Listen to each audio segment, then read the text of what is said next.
Hello. Testing. It's picnic day today, you might have noticed.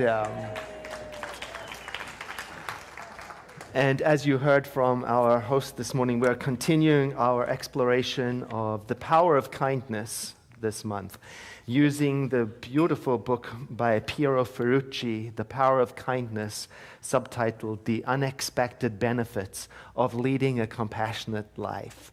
And this week in particular, we're looking at the chapter that has to do with empathy.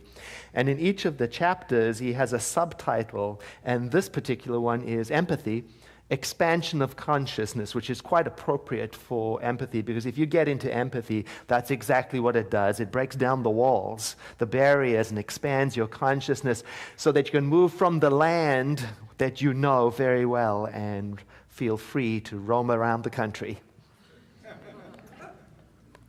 The author, Piero Ferrucci, says in the book that he had this opportunity to hold an 18th century violin. It was beautifully crafted, and he talks about the experience of holding the instrument with all of the years of artistry going into making it so that it has resonance with all the sound around it. And as he held the instrument, he could feel it vibrate. So it wasn't a static or inert piece of art. It wasn't motionless. It was vibrating already as if alive. And it made me think about the harps that I have. I have some harps, and they resonate with whatever is happening in the room. If there's another sound in the room, you rest it up on your chest. Even before you play anything, you can feel the sound box. It's resonating. It's responding to everything around it. So I guess you might say that the capacity of the violin and the capacity of the harp is to enter into resonance with its environment. That's empathy. And the interesting thing is the harp and the violin, they resonate with the environment without losing their shape,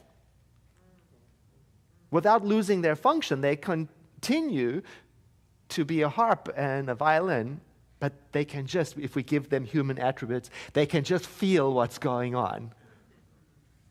Now, don't you know human beings have that kind of capacity too? Sometimes we have it unconsciously, which is the downside of it, Like when you walk into a room like this and there's music bopping along, soon you might be tapping your foot along with it. Or if you go into an environment where there's music, loud music, you just seem to acclimatize and it affects you. Sometimes, maybe you've had this experience where you walk into a room where an argument has just taken place, but you didn't know, and yet you can feel it. Does anybody know about that? Yeah, like the atmosphere of the argument still lingers in the room, and you walk in and some part of you is vibrating with that. Sometimes what happens is when we hang out with friends, we pick them up in that we start using their turn of phrase, their expressions, doing what they do. We start to vibrate with them. When I go back to South Africa, before long, I'm starting to speak in a full-on thing. You think this accent's bad. You should hear me after a few days in South Africa, right? And then I come back, and very soon I'm rolling my R's again because we respond to each other. We're environmentally sensitive beings.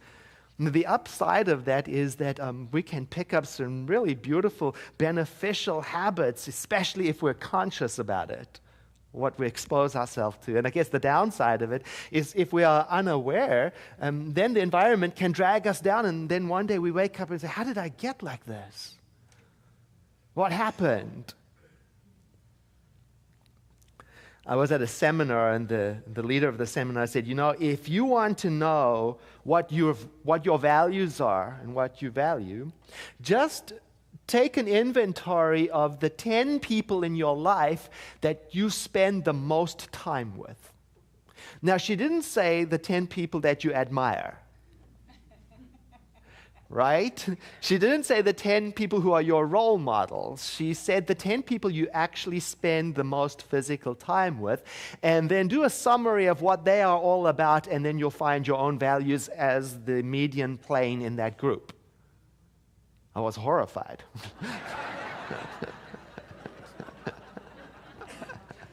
Just kidding. But don't you know, spiritual living is about when you and I wake up to the possibility of conscious choice, instead of letting the environment determine how we will be.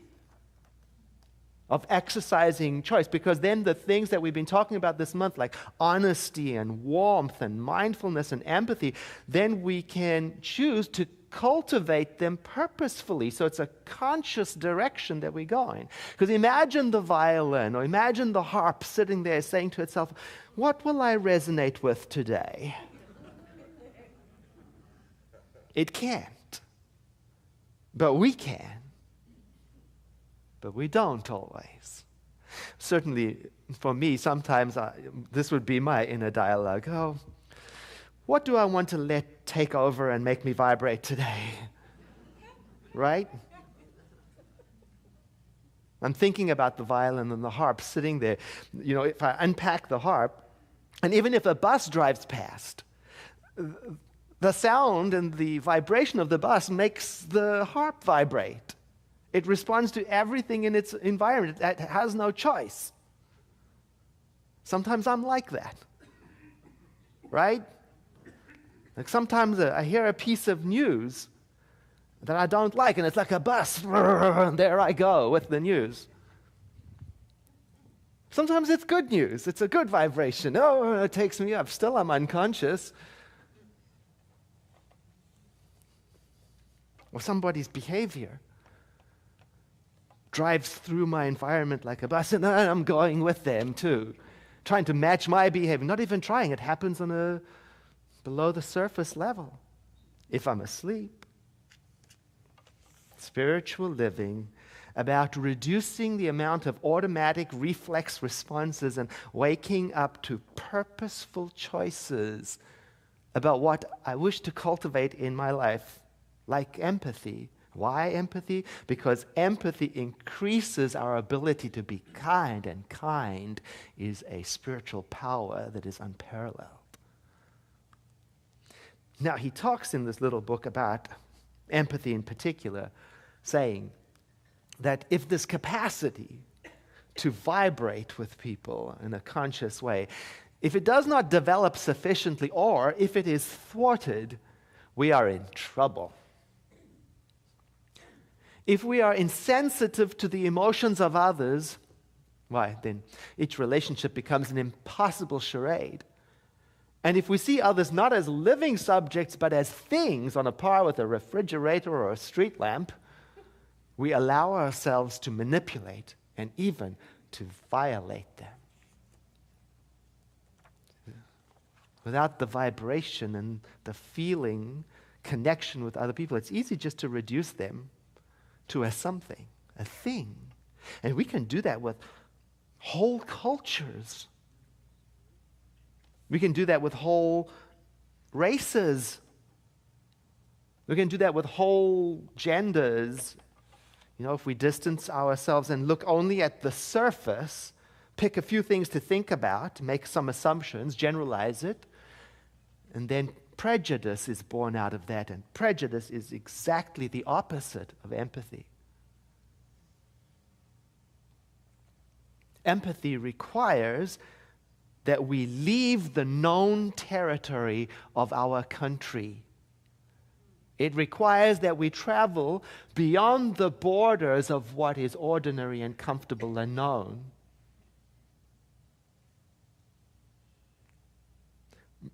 Mark Twain said of travel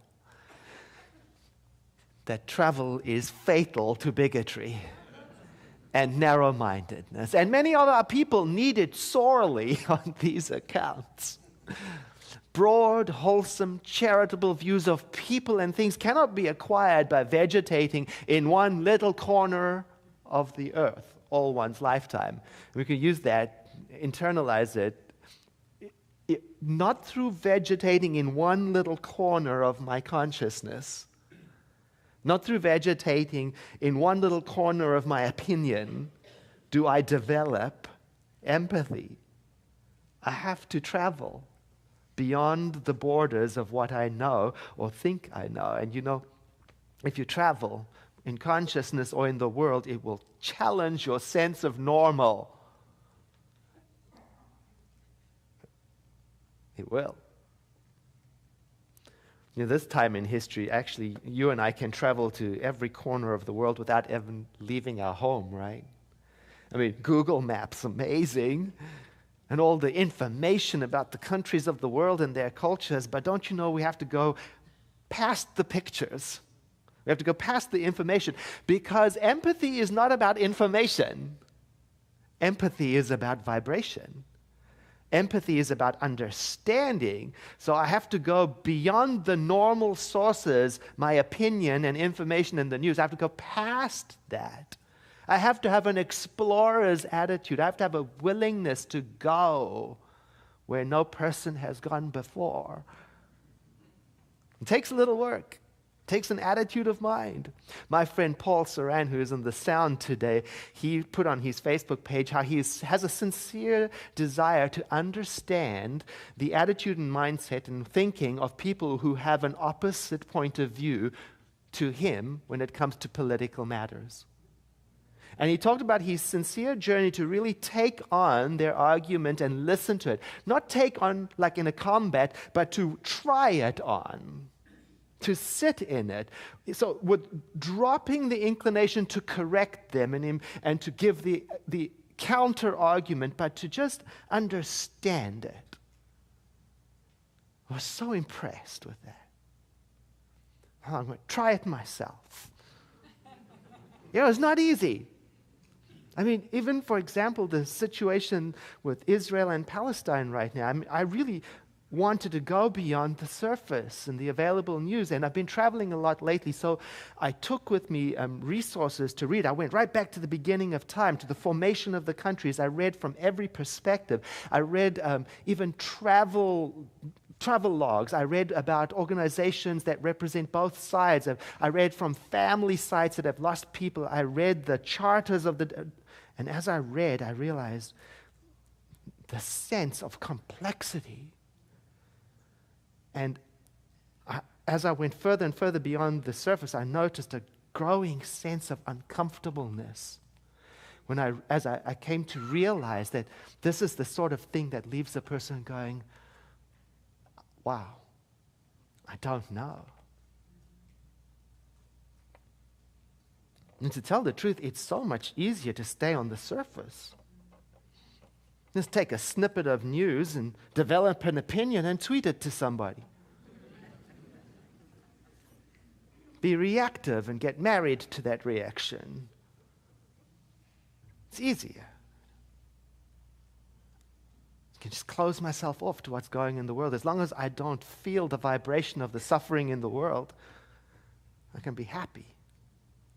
I think, and I'm wrong in that thought.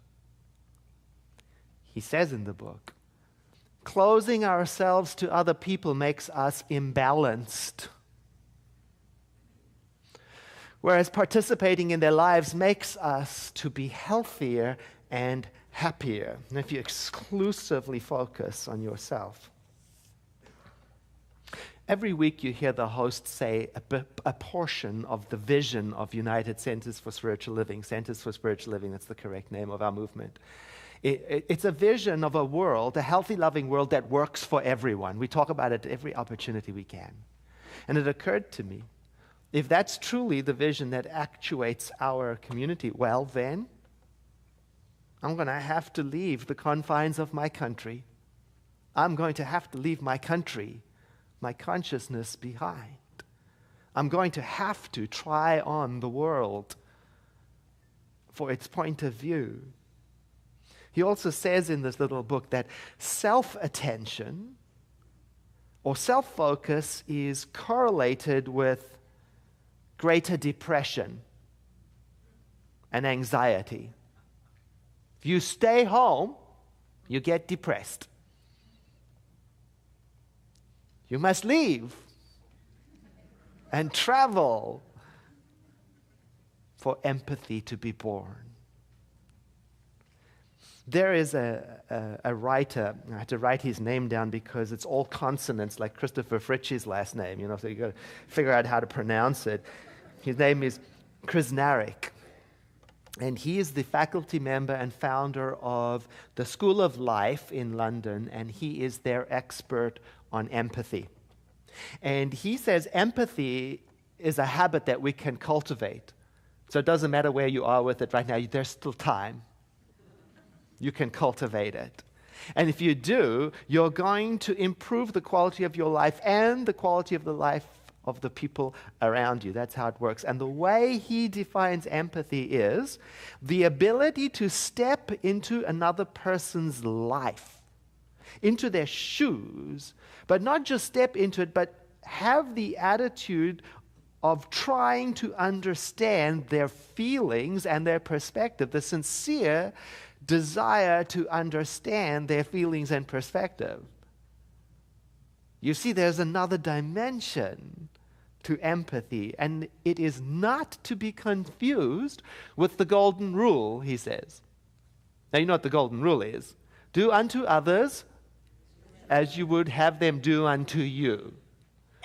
You know, George Bernard Shaw is very witty in this regard. He says, do not do unto others as you would have them do unto you. They might have different tastes. Right? We need a higher rule, a platinum rule. Do unto others as they would like you to do unto them, according to their tastes. You see, and then empathy is the willingness and the effort we put into discovering their taste. We can improve our lives and the lives of people around us when we take the time to discover what makes us purr. You know, what makes us growl, what makes us tick. When you take the time to find out what makes somebody hurt, what makes them cry, what makes them sing, what makes them hope. That's empathy. It's an explorer's attitude. And Roman Krasnarek, he says that there are particular habits you can practice to develop this empathy inclination. And one of the habits he recommends that we practice, now this is an adult skill set, okay? And it's this. Practice talking to strangers. You know, I walk around Spring Lake with a friend of mine very frequently, and sometimes we give ourselves the task to see how many people walking in the opposite direction we can make say hello, right? Because then we'll have a big smile, hi, morning. And sometimes we're met with, you know, who is this insane person on the path? Because sometimes people are very contained in their space, you know. But what Roman is talking about is really more than just that game on the path. It's more than a greeting on the path. It's more than small talk. It has another dimension. Talking to strangers, it's about practicing being interested in people. Now, if you take the assignment I'm going to give you later on for today to practice talking to strangers, I want to give you a warning first. And it's this. Be classy about it. Yeah, do it with class. You know what I mean? Don't be obnoxious about it. You know, don't approach it. Don't with that intense stalker energy. You know, empathy is not happening. The person's retreating. Do you know what I mean? You have to approach it with a desire to learn more, to draw the person out instead of impose upon them, to understand more about them. So you've got to drop, like Paul dropped any inclination to correct, to stand in their assumptions, feel it. Drop any inclination to inform. And put aside your need to share yourself for a moment. Put your views on hold for a bit. Oh. You know, I know how it is sometimes when we're nervous. Maybe this happens to you. Sometimes when I'm nervous, my mouth just starts going. You know, then everything goes out the window. Then I'm not sharing, I'm just talking, random things come out of my mouth, you know. Hello, I've got a blue car, the sky is blue, the sun might be shining, hello. Does anybody do that? Right? So we've got to have a little humor about our human condition. I did that with Steve Martin in an elevator. He must have thought he was just hoping the elevator door would open, because I just was.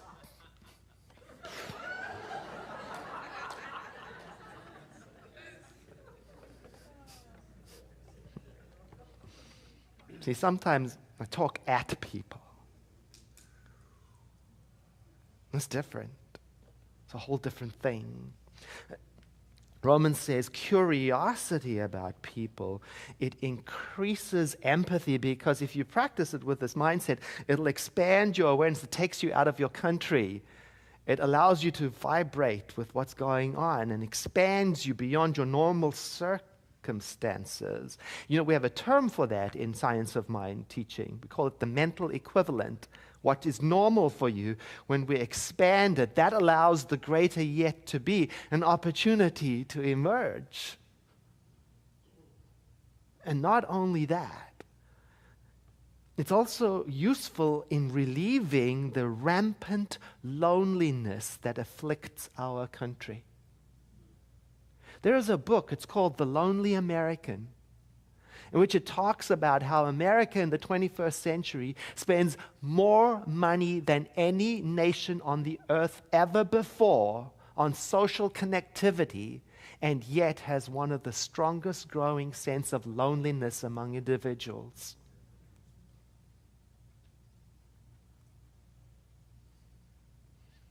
So we must use even more skills than just social networking. We must use our hearts to guide us. So this is where today's assignment comes in, okay? Here's your assignment. Talk to people. Wait, let me say that better. Talk with people. Talk with strangers. And today is the perfect day to do it, because it's the picnic day, right? So talk with someone you don't know. Classy, be classy. Let them go if they don't want to talk. Catch and release.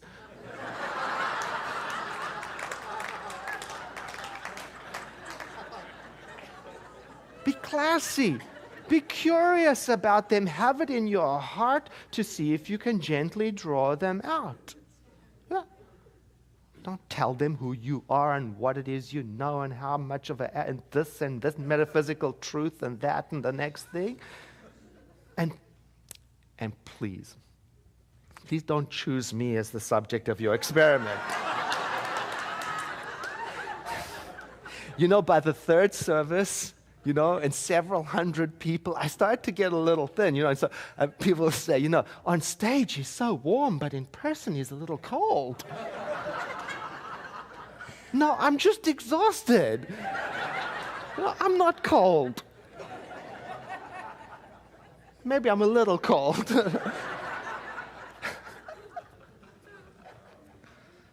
He's so nice on stage.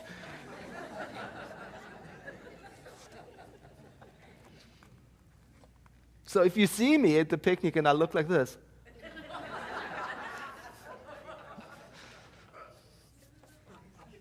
there's another companion practice that Roman offers that goes along with this. He says, practice listening hard. Now, listening hard, you know what that really means? It means be available. Make yourself available to the communication that wants to happen. Make yourself available to it. You know, just like how we practice to prepare ourselves to be available to meditation. You know, you have to unfurl yourself. You have to place yourself. You have to invite stillness.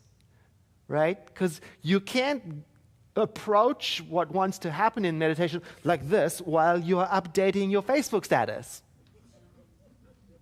It's not compatible with the meditation experience. Somebody sent me a link on email about, it was a video clip of a wedding. And it's filmed from the preacher's perspective over his shoulder, and he's standing there, you can see the book, and he's doing the wedding, and all of a sudden, the bride gets a text message. And I'm not kidding, she reaches into her bodice, and she pulls out and she answers it very deftly with one hand. She doesn't drop her bouquet, and she's answering the text message like this. And you can see the group looking at her, and auspiciously in the background between them is a street sign that says, "Stop." I hope the groom read it. What? Okay, maybe I am a bit cold, I don't know. Another companion practice that Roman gives us is this one. You can expand your empathy practices by going beyond the usual targets. Because often empathy is thought about in relation to people who are suffering. And he says this is necessary, but don't stop there. You can expand and include your empathy practice for those people with whom you have disagreement. He says this is very important. And don't stop there. You can expand your empathy practice to include those people you love, to rediscover them, to see, to confirm if what you think you know about them is true. Maybe you stopped listening. Maybe they've changed. Maybe you don't know anymore what makes them purr.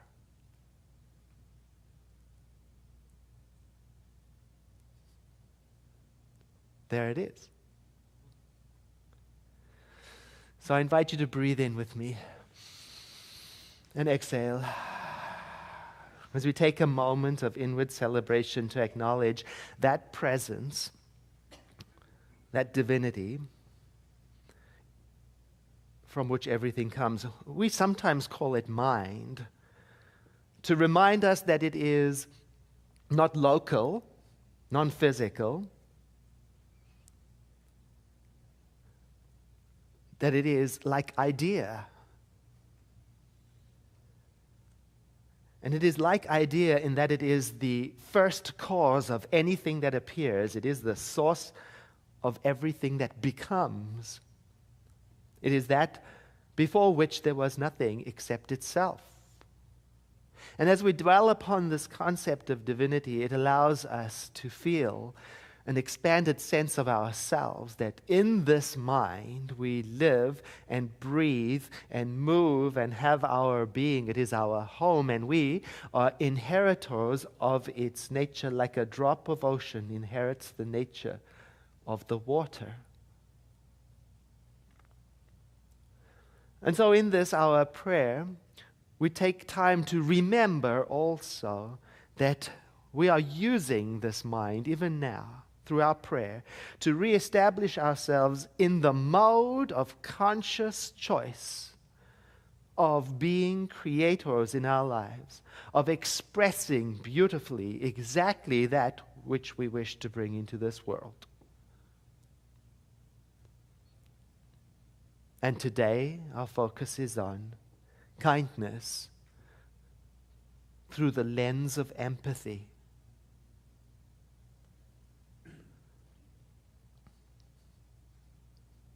And we are beautifully aware that as we pray this prayer, it is as if the spiritual laws of the universe are listening in, paying attention to what it is that we are focusing upon, and translating that by some beautiful invisible mechanism into opportunities to do it. It is as if in this moment even we are becoming that which we are praying about.